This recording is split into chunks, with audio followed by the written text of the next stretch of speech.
Hello students, स्वागत है आप सबका साधना चैनल में। बच्चों, आज हम क्लास 9th के क्षितिज पुस्तक के गद्य खंड से पाठ 2 लहासा की ओर पाठ के महत्वपूर्ण प्रश्न आपके सामने स्पष्ट कर रहे हैं। इस पाठ के बहुविकल्पी प्रश्न हम आपको समझा चुके हैं। आशा करते हैं कि उन प्रश्नों के माध्यम से भी पाठ आपको पूर्ण रूप से स्पष्ट हो गया होगा।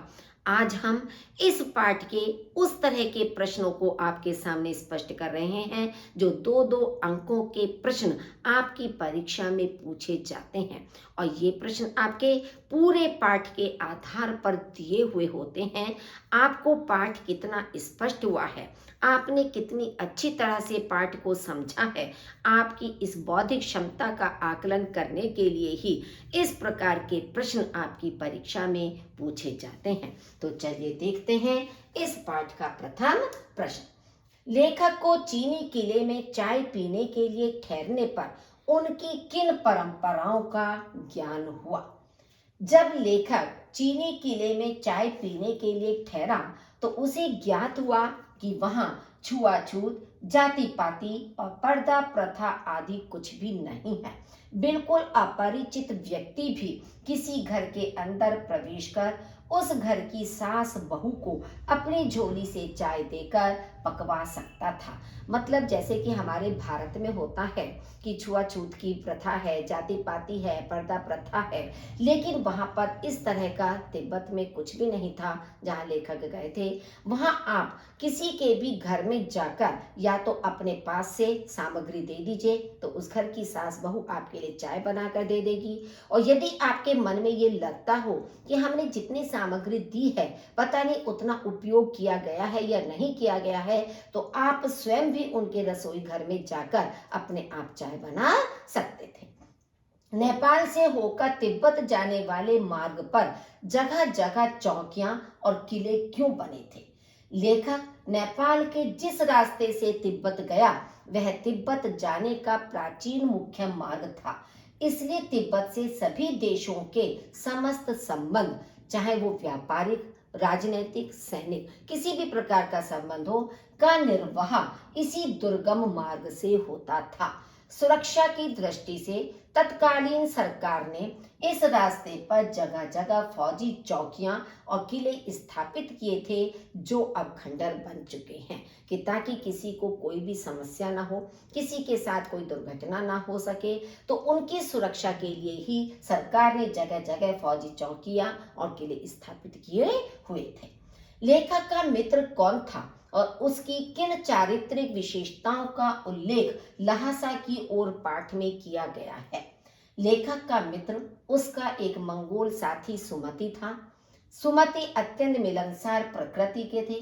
वे समय का महत्व समझने वाले तथा अतिथि सत्कार में कुशल व्यक्ति थे। उन्हें जितनी जल्दी गुस्सा आता था उतनी ही जल्दी ठंडा भी हो जाता था।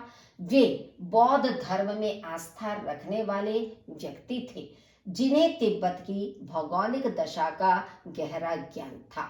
तो ये उनकी चारित्रिक विशेषताएं थी। फर्स्ट हाफ का आंसर हो गया मंगोल साथी सुमति, और उनकी चारित्रिक विशेषताएं मिलनसार व्यक्ति थे, अतिथियों का आदर सम्मान करते थे, उनका सत्कार करते थे और बौद्ध धर्म को मानने वाले थे। उन्हें वहां की संपूर्ण परिस्थितियों का, संपूर्ण चीजों का उनको ज्ञान था। लहासा की ओर पाठ के लेखक को भिखमंगे का वेश बनाकर यात्रा क्यों करनी पड़ी? संदिग्ध व्यक्ति को देखकर लेखक कैसा व्यवहार करता था? तिब्बत के पहाड़ों में लूटपाट व हत्या का भय बना रहता था, इसलिए डाकुओं से सुरक्षित रहने के लिए लेखक ने भिखमंगे का वेश बनाया।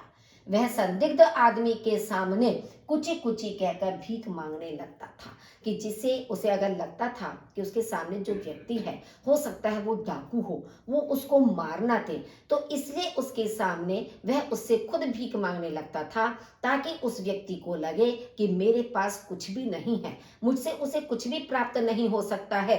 तो इसलिए वह कुची कुची कहकर उससे भीख मांगने लगता था और स्वयं भी लेखक भिखमंगे के वेश में ही गया था, क्योंकि उस निर्जन पहाड़ों पर लूटपाट ज्यादा होती थी और लुटेरे सबसे पहले राहगीर को मार देते थे, उसके बाद उसकी जेब में पैसा आदि टटोलते थे और जो मिलता था उसको ले लेते थे। टिंगरी जाते समय मार्ग में लेखक और उसके मित्र को किस कठिनाई का सामना करना पड़ा? टिंगरी जाते समय मार्ग में लेखक और उसके मित्र को देरी से चलने के कारण सामने से तेज धूप और पीछे से बर्फीली ठंड का सामना करना पड़ा था, क्योंकि जितनी देर से वे निकले, अगर सुबह जल्दी चलते तो ये समस्याएं नहीं आती, लेकिन देर से चलने के कारण सामने से उनके चेहरे पर तेज धूप पड़ रही थी और पीछे से बर्फीली हवाएं उनको लग रही थी। लेखक ने तिब्बती चाय की क्या विशेषता बताई? तिब्बती लोग चौंगी में चाय कूटकर उसे दूध वाली चाय के रंग की बना लेते थे और फिर उसमें नमक और मक्खन डाला जाता था। ये तिब्बत की चाय की विशेषता होती है। डांडे तिब्बत में सबसे खतरे की जगह है, लेखक ने ऐसा क्यों कहा है? तिब्बत में डांडे से तात्पर्य है ऊंची जमीन। डांडा कहा जाता है जो बहुत ऊंची जगह है, ऊंची जमीन है, उसको डांडा कहा जाता है। 16-17 हजार फीट की ऊंचाई पर होने के कारण इनके दोनों ओर गांव आदि नहीं होते हैं, ये एकदम निर्जन होते हैं। यहाँ डाकुओं का भी भय बना रहता है, इसलिए लेखक ने डांडे को सबसे अधिक खतरनाक कहा है, क्योंकि इधर उधर कोई भी व्यक्ति दिखाई नहीं देता है, निर्जन होता है, ऊंचाई बहुत अधिक होती है, इसलिए डांडे को सबसे अधिक खतरनाक वाली जगह कहा गया है। डांडे के सर्वोच्च स्थान पर किसका वास था? उसकी सजावट का उल्लेख कीजिए। डांडे के सबसे ऊंचे स्थान पर डांडे के देवता का वास था। देवता का यह स्थान पत्थरों के ढेर, जानवरों के सींगों और रंग बिरंगे कपड़ों की झंडियों से सजा हुआ था।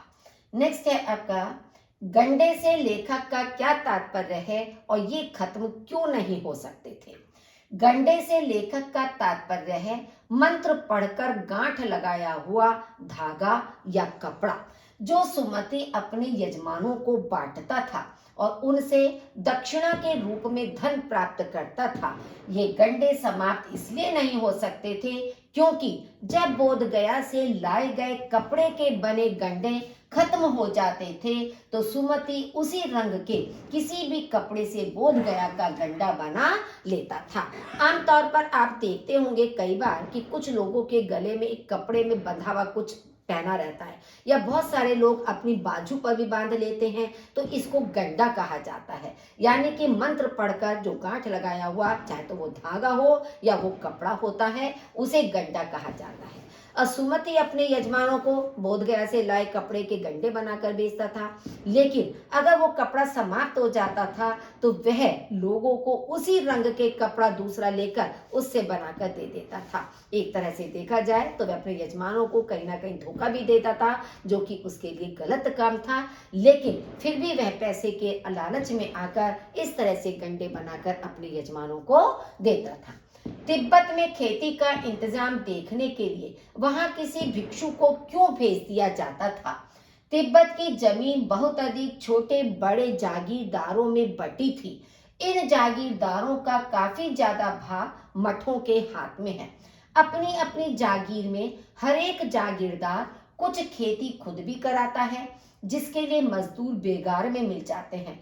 खेती का इंतजाम देखने के लिए वहां कोई भिक्षु इसलिए भेज दिया जाता है क्योंकि वह जागीर के आदमियों के लिए किसी राजा से कम नहीं होता है।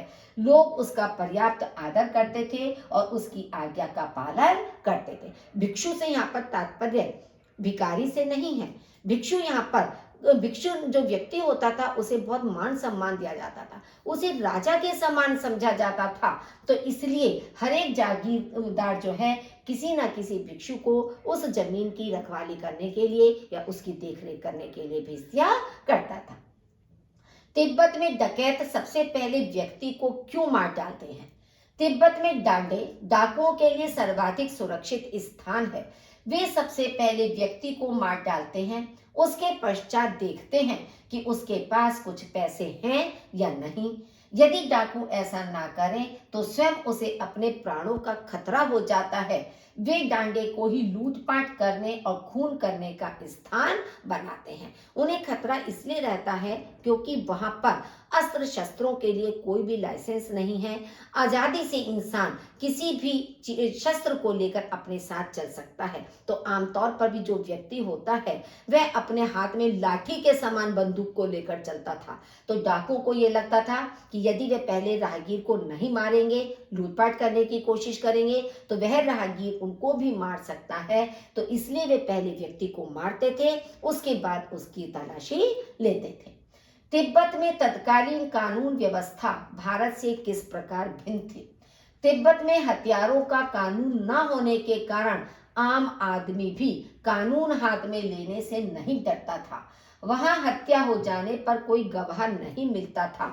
इसके अलावा वहां सरकार पुलिस और खुफिया तंत्र पर कम खर्च करती थी, जबकि भारत में सब कुछ इसके विपरीत था। यहाँ तो पुलिस पर बहुत पैसा खर्च किया जाता है, खुफिया तंत्र पर बहुत पैसा खर्च किया जाता है, और यहाँ पर हथियारों का एक कानून भी है। हर व्यक्ति को उसका लाइसेंस नहीं मिल सकता है कि स्वतंत्रता से आप किसी भी हथियार को अपने साथ लेकर जा सके। तो इसलिए वहाँ की जो व्यवस्था है वो भारत से पूर्ण रूप से भिन्न थी। तिब्बत तथा भारतीय गांवों की तत्कालीन सामाजिक व्यवस्था में क्या समानता और अंतर था? तिब्बत तथा भारतीय गांवों की तत्कालीन सामाजिक व्यवस्था में समानता यह थी कि दोनों ही स्थानों पर अतिथि सत्कार किया जाता था।